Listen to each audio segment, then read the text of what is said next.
የሆርሙዝ ሰርጥ የቃላት ጦርነት ወይስ የኢኮኖሚ ውድመት? ዓለም በስጋት ተውጣለች። የዓለማችን ነዳጅ ንግድ ደም ስር የኃይል ምንጭ የንግድ መስመር የሆነው የሆርሙዝ ሰርጥ ለአሜሪካና ለእስራኤል ተዘግቷል።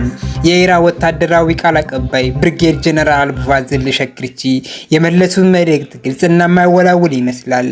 ለጠላቶቼ በፍጹም አልከፍትም። ይህ ውሳኔ የነዳጅ ዋጋ ወደ ሰማይ ሰርቀዋል ወይስ ቀጠና ወደማያልቅ ጦርነት ይከታት ይሆን? የዓለማችን 20 በመቶ የሚጠጋው የነዳጅ ምርት የሚያልፈው በዚህ ጠባብ ሰርጥ በኩል ነው። መዘጋቱ የዓለም የነዳጅ ገበያን ይናውጣል። የነዳጅ ዋጋ ላይ ከፍተኛ ጭማሪ ያስከትላል። ማን ነው ትክክል? ኢራን ወይስ አሜሪካ?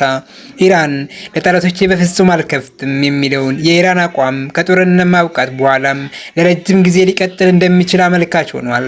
አሜሪካ በበኩሏ የአሜሪካ ፕሬዝዳንት ዶናልድ ትራምፕ የኢራን ጫና ጊዜያዊ እንደሆነ፣ ቀጠናው ላይ ሰላም ሲሰፍን የንግድ እንቅስቃሴው ወደ ነበረበት እንደሚመለስ በተደጋጋሚ ሲገልጹ ቆይተዋል።